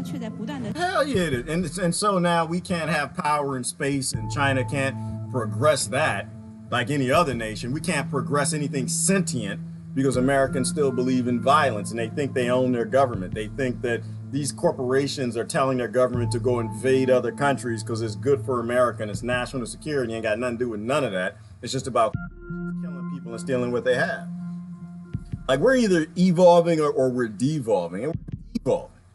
Let me see. There was something else. Let me see. Polar bears, insane crash at NASCAR. That was huge. Trump warns Maduro supporters not to risk their lives in future. This, I don't know. This might be it. It was something I wanted you to see. The U.S. President Donald Trump has warned Venezuela's armed forces not to risk their lives in future by supporting President Nicolas Maduro. He urged the country's military to allow U.S. shipments of food and medicine to enter Venezuelan territory. Okay, so let's put a package on that. I'll take off your Trump hat, take off your Democrat hat, take off whatever crazy bigoted hat that you have. Bottom line, somebody invades your nation. What are you gonna do? It's not even your nation. Somebody invades your house. Somebody's trying to destroy. Somebody's trying to take your husband. Because that's actually what this is. This is regime change. That's what it is. Oh, that's what it is. It's a good one. All right, there you go. Somebody's trying to cheat with your husband. Somebody's trying to cheat on your wife. What do you do? Somebody's trying to topple the regime of your marriage. I know what Americans do. I know exactly what they do. Hell, they're going to do what they did in the American Revolution. They're going to stand behind their neighbors, which is what they're supposed to do. You're not supposed to stand behind an invader. How dumb is that?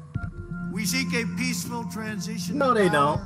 He's told to say that. But all options are open. Yes, all options are open. What does all options open mean? And keep in mind, the president's all say this because he says the same thing that Obama says. So don't get lost in the faces. He's saying the same damn thing. Murder is on the table. That's what he's saying. He's saying primitive activity is on the table. He's saying violence is on the table. He's saying de-evolved processes are on the table. The things that you can't do as a citizen, you can't go kill your neighbor and steal their house, but it's on the table. Why is it on the table? Because corporations write the rules. They control all foreign policy, and so he's going to go out on stage and say exactly what we allow in government because you hate him or you love him.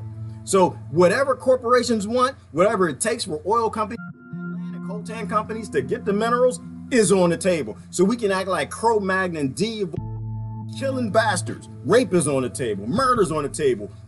War, I get so sick of it. I do. I'm gonna calm down, but I get everything is on the table. All the Vlad the Impaler psychopathic things that have ever happened, which is why I say the Dark Ages never quit. The Dark Ages change just because now the peons, the peons, we accept it and we cheer it and we clap for it. Everything is on the table. The Dark Ages are now legalized. That's all it is. That's why I hate your governments. I do. I don't believe in them. I'm evolving. I hope that you do too. And I hope we can get together and evolve government and stop being little worshipy, idolatry, little bastards on the left and the right. Keeping everything on the table. Nothing should ever have everything on the table. I've been having business negotiations in corporate America for my entire life. Never do you sit down and logically leave everything on the table. You take all the dumb things off of the table to move forward. That's why the private sector actually does a lot better than the government. We take all the dumb stuff, the de-evolved, things that it's gonna make everything worse off the table. But the problem is, they're lying. It's not about democracy and freedom and feeding people and humanitarianism. It's about war and destruction and robbing people. Right? And so when you're a robber and killer, you got to have all options on the table. But when you're sitting in corporate America and you're on the table, you just got to make profit, then everything, you take everything off the table that's going to remove the profit.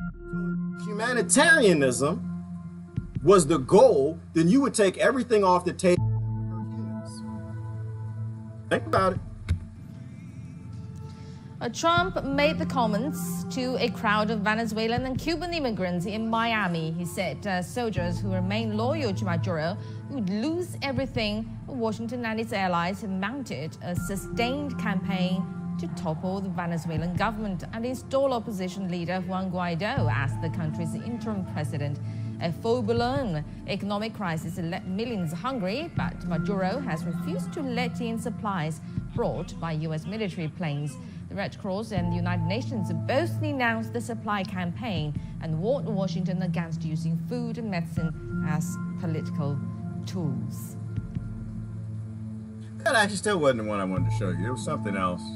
I don't know if I can find it. I think I just do comments and I'm gonna run. It's late. I'm Captain Obvious at Hotels.com. All right, Captain Obvious. There was something I wanted to show you. There's always just so many good examples of how the world is going in the wrong direction. I'll see if I can find it while I read comments. Yeah, right. Somebody mentioned robot nurses. You have robot nurses. There's no reason why we can't have robot nurses. But we don't want to help people. This isn't about humanitarianism. All robots and automation is about greed and money and making governments more powerful. My nurses, when having my babies, were angels, right? Because once again, the robot you can't beat a human at. You know, I'm all about deploying humans to places where they do best: creativity, love, and concern, and caring for each other, and deploy robots and automation where they do best. I should write a damn book. I swear. Wonder how long I'd last. Daniel, you should write a book. Everybody should write a book. You know, and that's kind of what the internet is for: is stories and data and information, so the next generation can take what we learn and go higher on it. Oh,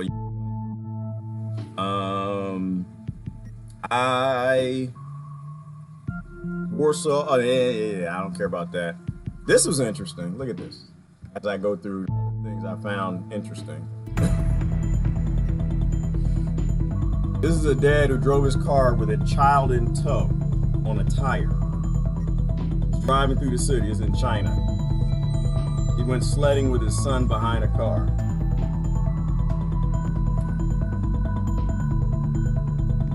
I don't really have a whole lot of words for that. He's going back and forth and slide and really picks up speed. Don't get mad at me on this one. Not everybody should have children. You're not gonna like it, but yeah, I'm gonna say it. Not everybody should have children. That's just the reality. The reality is, before you have children, we need to find out if you are capable of love, empathy, compassion, and decision making. We do need to do a brain scan. I hate to tell you, I love kids too much. I don't entrust them to government, and I damn sure don't entrust them to people. Kids are something that you can't let psychopaths raise. Like, how'd you get Vlad the Impaler? Because his father was a stupid psychopath that sent he and his brother to grow up in a prison. So of course he became this killer, and now Dracula's a thing. Now it's a multi-million-dollar industry in Hollywood. Vampires and lichens, right? All came from one guy who had kid who should not have had kid, right? He had that frontal lobe that wasn't developed that would put a kid on the inner tube and drag them through the streets. All right, I don't want to do that. I just think that there should be a test for parenting, and a part of that test should be a brain scan. But I believe that for your politicians also. I believe before you can run for office, there needs to be some sort of a brain scan so that we know that you're capable of having children without turning them into future psychopaths. All right, I'm not going to find it. Turkish government wrestles with food inflation, and it's stupid. The idea that the inflation is actually going up for food, it makes no damn sense that the price of food, all food should be free by now. If you actually didn't have crony systems keeping food prices high, playing keep away food resources from human beings, food prices wouldn't be high. You know, but we don't allocate anything. We allocate things for greed. All right, I'm not going to find it. So what was it about? I don't know. Trump tweeted something. What did he tweet? Something about Turkey. Trump tweeted something about Turkey. And wait, maybe is this it? He tweeted something about Turkey, and one of the world leaders. Oh, here it goes. Is this it? This might be it. We haven't gotten a commitment from anyone. The French say they'll stay here, but to secure against the Turkish threat, we need Hold on. The Kurds want international intervention. We haven't gotten a commitment from anyone. The French say they'll stay here, but to secure against the Turkish threat, we need international military presence. Leaders of Turkey, Russia, and Iran, the key countries with interests in Syria, met in Sochi, Russia earlier this month to discuss regional strategies. The next round of talks is scheduled for April in Syria. Stephanie Fried, CGTN, Kamishli, Syria. A couple things on that. It's not even a thing, right? Because Turkey, you don't own the Kurds. You don't own the Kurds. I believe in sovereignty. Kurds, because they're easy answers to everything. Kurds live there, they live there. Government shouldn't have the ability to Vlad the Impaler and come in and impale people and murder people because they want the land. No, you don't own the land. But again, I don't believe in governments and land. Ecosystems own land. The birds, the bees, the people, they all need the land to survive. And the idea of giving it to a nation is one of the evolved primitive ideas that needs to completely go away. So no, the Kurds should be free. Texas want to be free, they should be free. Catalonia want to be free, they should be free. I believe in freedom. I believe in free will. I don't believe in controlling other people. All right, so anyway, and the other thing was, it was a tweet. I don't know, Trump tweeted something, and it was like, we shouldn't be having world discussions on Twitter. I was like, no, yeah, you should. Yeah, you should. Because most people agree with that. They're like, I can't believe Trump is tweeting things on Twitter. And I'm like, yeah, but you know what? Twitter is a public platform. Aren't we the public? Isn't government for the public? Isn't that the exact place where all discussion in government should be? If you actually agree that government shouldn't have secrets and make crony deals with corporations to murder people behind the scenes, that everything should happen in public. I actually appreciate that. I'm fine with that. I think all national discussion, all politicians, you should take their mouths and they are forced to talk on Twitter where everybody can see it. You know, that's why I'm saying, like, it's dumb. They say, oh, he's not form fit to be president. And I'm like, no, he actually is the president that you need. He actually is the president that this country made and the oligarchs picked, so that he's the one supposed to be in. He's supposed to scare the hell out of you so we can stop doing this nonsense. But on this one, I agree. I agree. All laws, everything the legislators are up to, everything should be on Twitter. All of it. All of it. All of it. All right. Disagree with me? Tell me why you disagree. I'm okay with disagreement. I just think it should be on Twitter. I don't believe in Vlad the Impalers. I don't believe in your lords. I don't believe in your kings. I don't believe in being controlled. I believe in sovereignty. People don't let them live their lives as long as they're peaceful. What they do ain't none of your damn business. That's what I believe in. And you don't have a right to control people. That's what I believe in. All right, Smurf World. Smurf World. Everyone loves Smurf World. Smurf World would have you fighting for the only female Smurf in no time. Good point. Good point, Brother Augustine. Good point. Good point. You can't have Smurf World because you can't have a bunch of men and one woman. Not gonna work out. Not the whole world gonna end. You can't. Good. You know, I'm glad that you said that.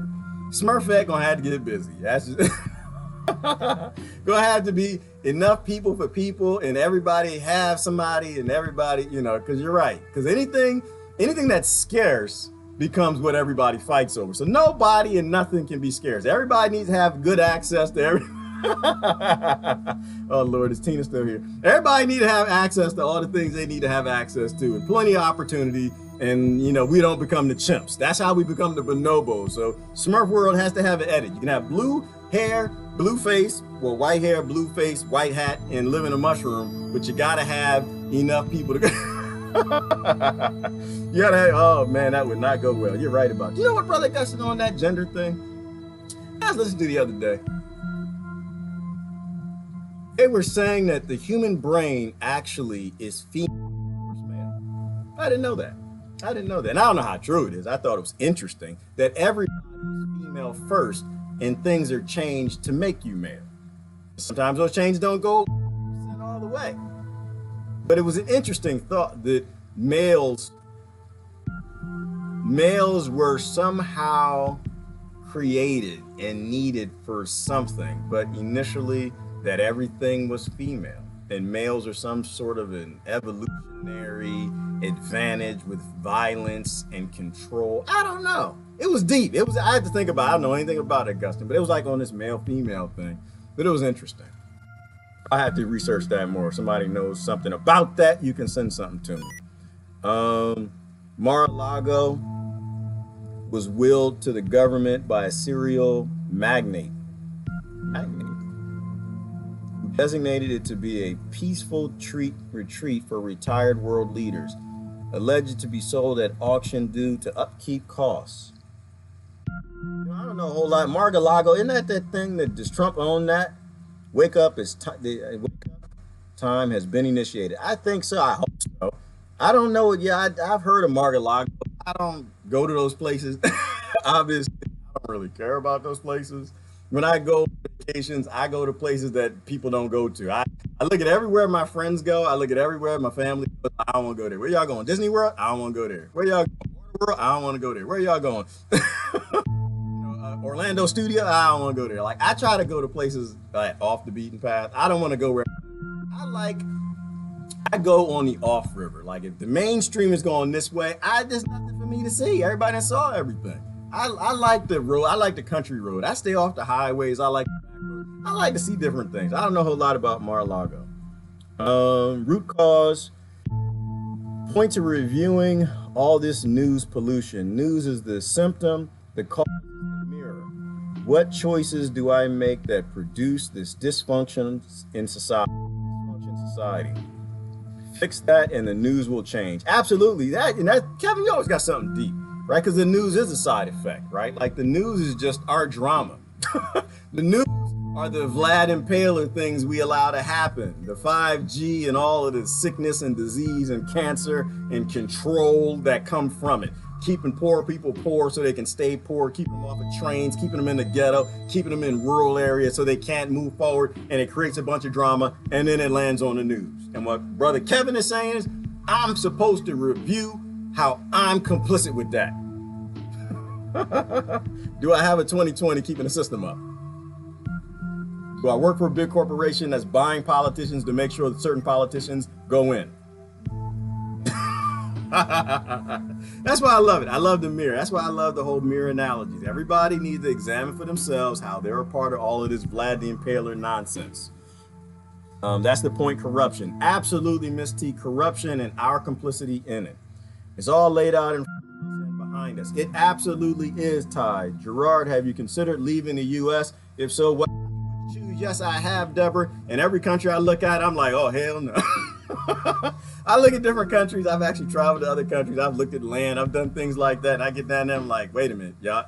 See, you know what? So there are two things. One, the governments are unstable, mostly in Latin America. That's where I look, because America destroys those countries, and everybody knows it. They don't really talk about it much, but everybody knows it. So I don't want to go to a Latin America country and wait for America to destroy the government and I end up in a revolution. There's a lot of beautiful places there. But the other part is, I'm not interested in moving because I have an obligation to the future generation. I have an obligation to the children that died in Yemen, all 100,000 of them. I have an obligation to China. I have an obligation to people in Russia who's building up a police state and building up their military to try to keep up with mine. I have an obligation to people all over Africa and the Congo that are under the boot of Barack Obama administrations of rolling out AFRICOM. I have an obligation to Venezuelans, all the kids that are down there. I'm in America, and I can, while I still have a voice, they're shutting that mess down. People saying they can't comment, can't like, and all of this stuff. They get unsubscribed and all of that stuff they can't share. I'm slowly getting shut down, but that's how it goes. But I don't worry about nothing like that. Like, as long as you're here and you have the ability to peaceful stop primitive activity, then that's what I have to do. So yeah, Deborah, I can't, I'd love to, but I'm not here for me. I'm not here for my life and my living and my lifestyle and things that I want. I'm not here to drive a car and have a six-figure income. I'm not here to have a big house. That's not why I'm here. That's why all of the indoctrination tries to make me think I'm here. Like, I used to be lost in that. I went to college, got the great job, did all of that. But I'm bigger than that now. I've grown up. I've matured. I got me some grown man insurance. Did you see that commercial? There's a commercial, the guys get together, the insurance company, and like, who you got? I got this USAA. I got somebody else. And he said, the other guy said, I got Geico or something. He's like, you need to get some grown man insurance. Like, I think all of these things are like orchestrated.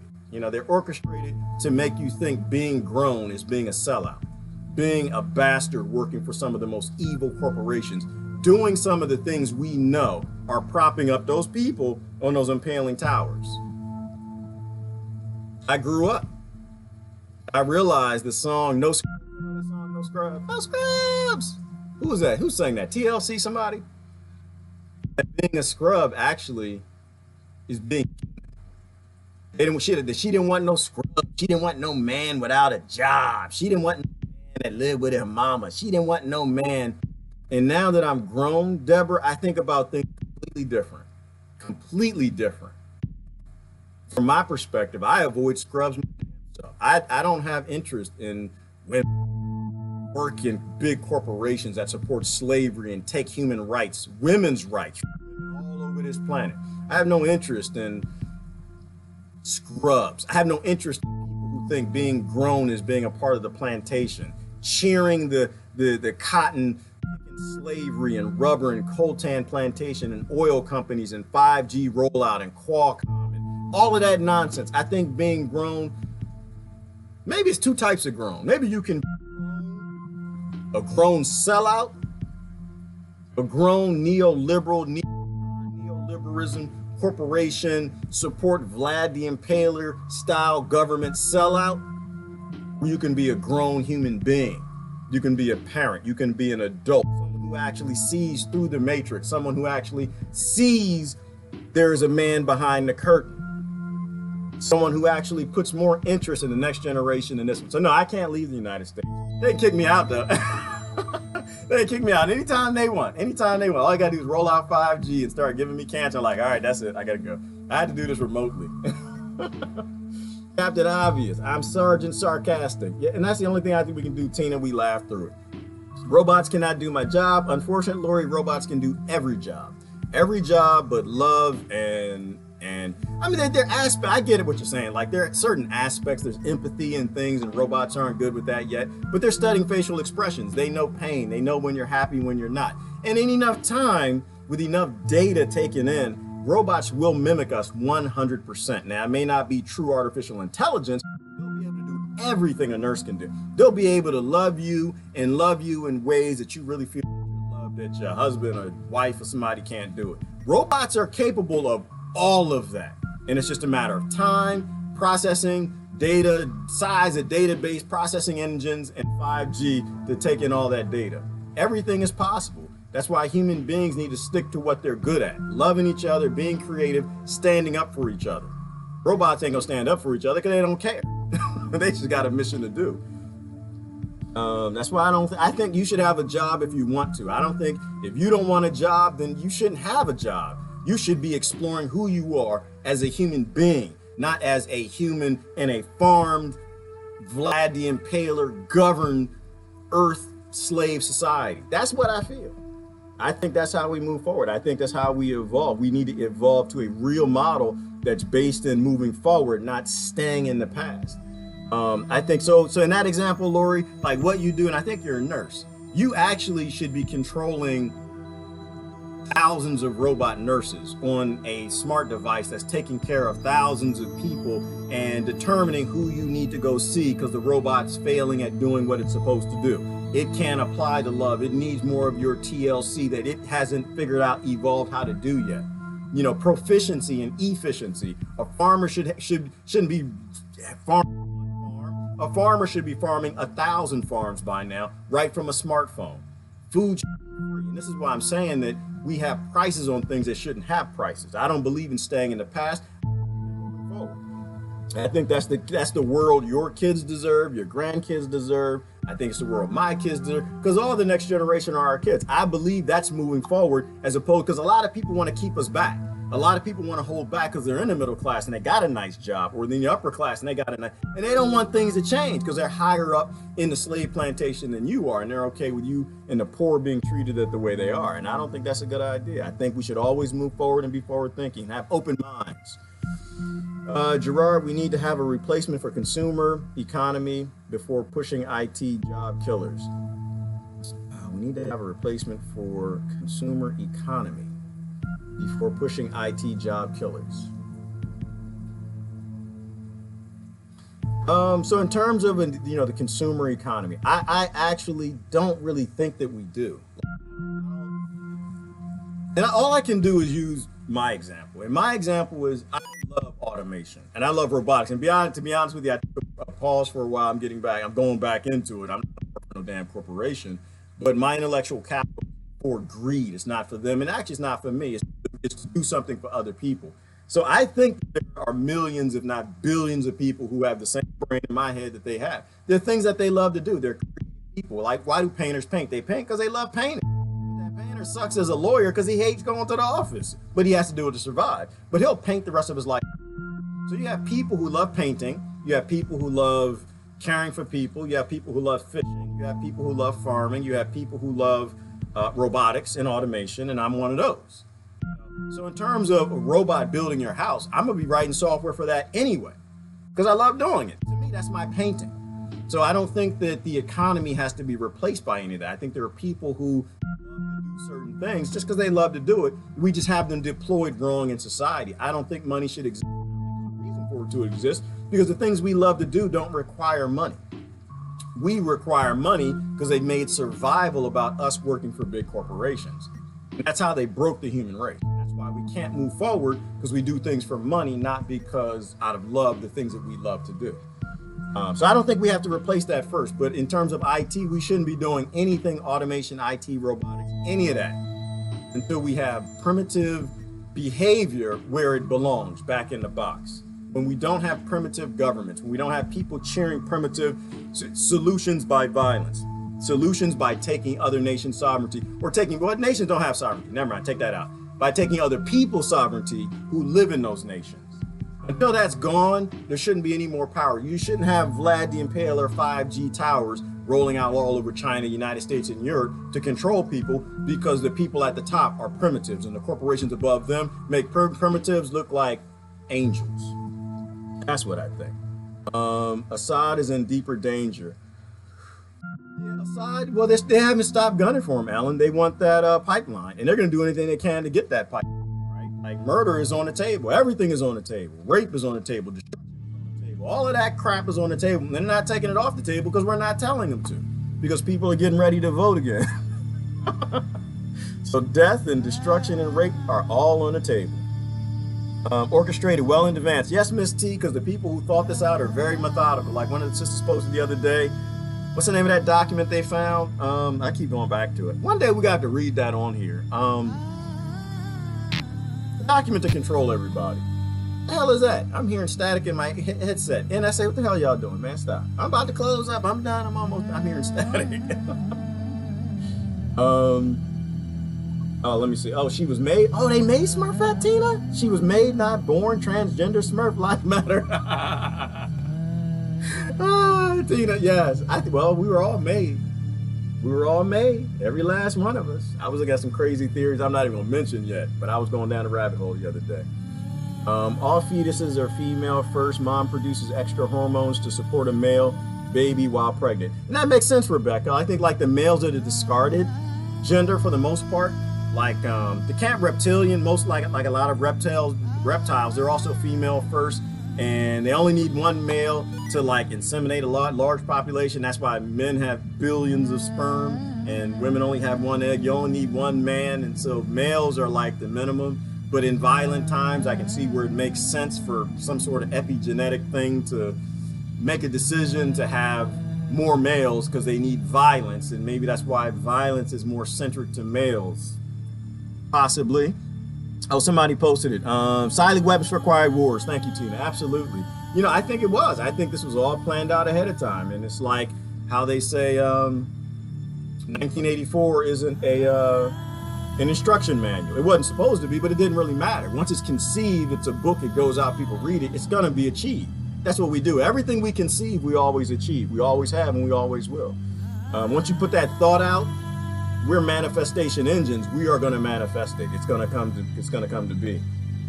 The China One Belt Road. Yeah, well, Ellen, yeah, China's building an empire because we're building an empire, right? That's how it works. Let me see. Indigenous cultures were matriarchal. Turtle Island, Minoan, the Britons, not warlike, not the men, not the women. What changed? When and by whom? Well, I don't know what changed, Christine. That was like more of a historical thing outside of like colonization. I think that in our society, we don't have enough matriarchal influence. And I think it's sick that anytime, because we're still locked in this patriarchal, more violence-based society, which makes sense from a, if we have more men, it's because we have more violent times thing. But we need more real matriarchal influence. And that's not how the business world works. It's not how government works, which is why you have so many women in Congress that have white shirts on. Because in order for a woman to make it in the business world, not all the time, but far too much of the time, they got to take on the violent, don't give a damn, evolved behaviors of men, right? We men, we have a way of turning things off and just being bastards, right? And in order for a woman to succeed in government and Congress, yes, she's got to be able to put on that white shirt and not give a damn about women's rights all over this planet from the laws that they write. They can apathetically ignore what they do to cause the problem just to make a gesture. Gestures. And y'all know how I feel about gestures. I don't feel any. So we need to incorporate real, matriarchal, more peaceful, more respecting of human life concepts, because women carry babies and they make life in our societies, and less patriarchal. And I think that comes with taking out the means that people are violent. People become violent and wild because they don't have enough. And that's why robots can help with that. That's why automation can help with that. Yep, shadow banning happens slowly. Yeah, it does. They're doing the censoring how they need to. Because they're supposed to, because people want them to ban, so that's why they're shadow banning, because people want censorship. They keep voting and they keep fighting to keep the system going. I got my own grown man insurance. Yeah, that was a funny commercial. Let me see. Thank you for the answer, Gerard. I agree that it's important for us Americans to be part of the solution on behalf of this expletive country of the U.S.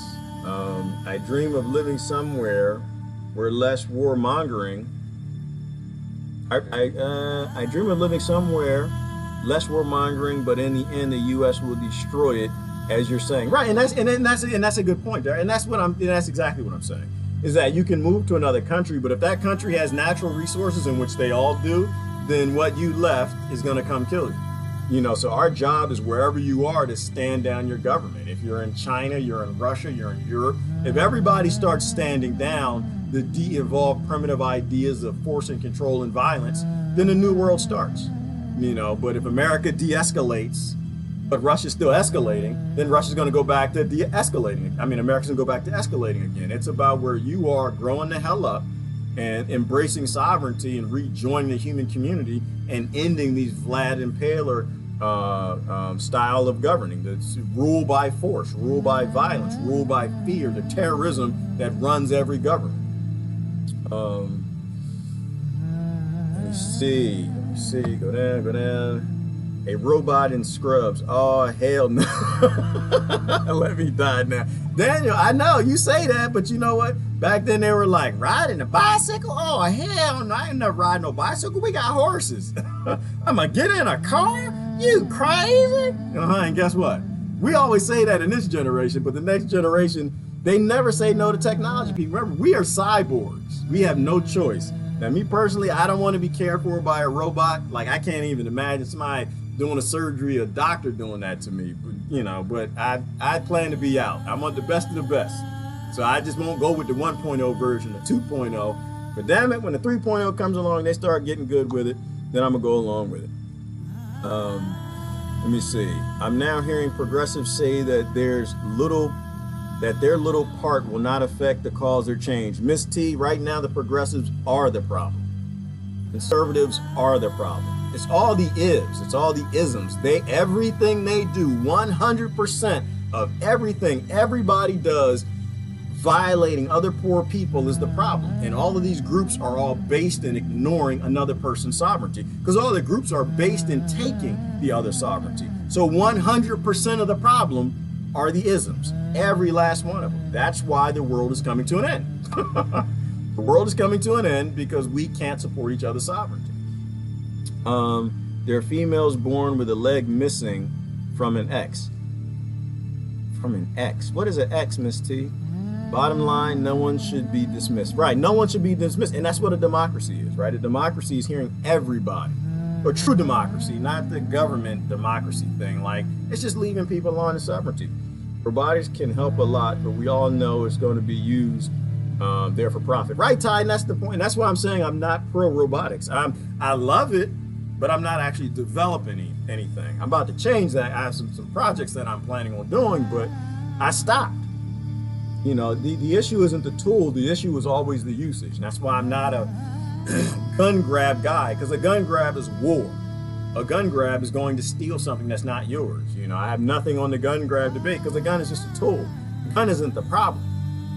The problem is the people holding the gun.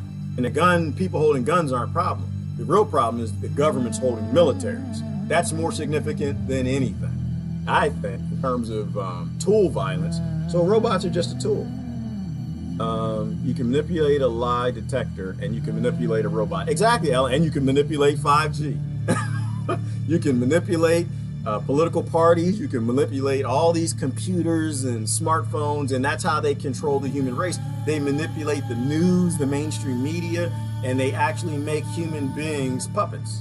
Everything is manipulatable. So guns don't help you. If you ban guns and they'll make photon weapons or bombs, pipe bombs, whatever. You know, the bottom line is people. Fix the actual problem. The problem is the people. It's the society and the system. It's never the tool. The tool can be used to help people. Yep. More female robots married. When that happens, we got real problems. I'm not going into the sex dolls. I'm not doing that. When they got the male ones, oh, we got real problems then. Think we can't get along now? Oh my goodness.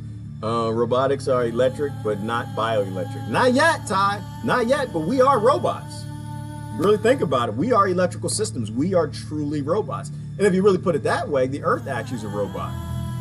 And 5G is a component on the circuit board that governments are putting in to control things on the planet more. If you really think about it, like it's all the same thing. It's just biological or electrical. It's all the same thing. Down to the bottom, keep going. I think before robots take over the Earth is going to shake off like a bad case of fleas, robots and all. Well, Mary, I think that robot technology is a lot further ahead than what we know. It's like the robots they're using to chase the homeless off the street in California, or they were going to. They already had those ready to go, you know. Military technology is always held from us, so they're always significantly more advanced. So I don't know what'll come first. All I know is it's gonna come. That's all I know. Whether it's floods or global climates and geoengineering, or robots or zombies, avian flu, altering cancer or viruses to fight cancer, and all of this crazy stuff that we're doing, we're all gonna die. That's all I know. We keep going this Vlad the Impaler way with Bernie Sanders and Trump and Macron and May and Putin and the systems that allow for Vlad the Impalers to exist. The allowance of cannibalism of other poor people because we're indifferent and don't care what we're doing to other nations. As long as that exists, we are all going to die. We all work together, or we're all going to die a hell of a lot quicker than what we're supposed to. I'm all for the goat retreat Capricorn here. Crescent City. That sounds fun. All right, Tina, I don't know what Crescent City is. Let me get a last comment and I'm gonna get out of here. X chromosome. Oh, okay. This leg missing from an X. The X chromosome. Okay, Miss T, I got that. I see what you're saying now. I don't want the last word. I want somebody else to have the last word. I don't like having. I talk too much as it is. I hate my voice. You wanted to say gesture. Yeah, I did want to say, because I like gestures. I like it. Because I love it when adults, they do these gestures and it's just like, they do things to make themselves feel good. They're just filling that bank account, making that retirement. They know that that's what's bringing about the end of the world, and that's what Vlad the Impaler needs. It needs you to work for Microsoft and Nestle so he can sharpen his spears, and they know that it's used to murder people, but they do a gesture and it makes them feel good. They go read to poor people on the weekend in the ghetto, and that gesture, and it makes them feel good. I'm a little too old. I'm just not a gesture guy. I look at it, I'm just like, oh, that's so nice. Oh, that's so nice. You work for Goldman and Sachs, but you read to poor people on the weekend. Oh, you're so nice. You're helping those people so much. Don't realize how, well, they know it's all related. I don't think people are as gaslit as they pretend to be. I think that's a part of their making themselves feel good. All right, who's got the last comment for us? Holograms are so advanced that the coming of the Lord could be manufactured. Absolutely, Miss T. Yeah. Oh, holograms. I mean, they had that one with Michael Jackson, and people, like, they walked out the show because it looked like Michael Jackson on the stage. They thought it was so creepy to watch him perform. They are great with holograms. We have no idea what they're doing. At one time, we worried about cow farts more. Good old days. Yeah, we did, Caesar. We did. Because the media told us to. The media told us cow farts caused climate change. And we believed it, and that was the problem. Light and love. Thank you, Kevin. All right, let's get down to the bottom. Nobody's got a last comment for us. Let me see. I got a gesture for you. Uh-oh, Tina, stop with the gestures. It's too early in the morning for Tina gestures. Where is your dimple? I need to see the dimple. I don't know. I don't think I had dimples. I don't think I had dimples, Dina. Didi, I don't think I do. Project Bluebeam. Oh, yes, Daniel. Let's end on Project Bluebeam. So hopefully everybody knows what Project Bluebeam is. Just to let y'all know, when the aliens come, it's not really the aliens. It's just another Dracula means of controlling the population. Project Bluebeam, that's just explaining that our government has high technology ships that look like UFOs. Most UFOs people see, they're not actually UFOs. They're just government flying around. And one day they're going to come out the sky because they know they can control you and get you scared to go with anything that they need you to do, like Vlad the Impaler, putting up heads and spearing people through their butt cheeks and vaginas and stuff and putting them on stake because it scares you to get you to do something. When the aliens come, understand this, when the aliens always came in the past, they came to teach agriculture science, and y'all started worshiping them and made a religion out of it, all right? The aliens don't care about us, or they're not allowed to interact with us. They might pop in, pop out, grab a person or two, make a baby or something, I don't know. But Project Bluebeam is real. Anything that scares people, they will always use for disaster capitalism. So all that high-level technology that they got, they are going to use it the same way they use 5G, the same way they use pesticides, chemicals, fluoride in the water, the same reason Vlad murdered the people he did and ate them and boiled them, because it scared people. Everything is about human control. We are being farmed. The aliens are real, but they're not coming here because they're not supposed to. All right, I gotta go. Y'all have a great day. It's Gerard. I am out of here. What's the title? Vlad's Ancient 5G Towers. Stop cheering Vlad 5G Towers. We don't need any more fear to control society. Gerard, I'm out of here.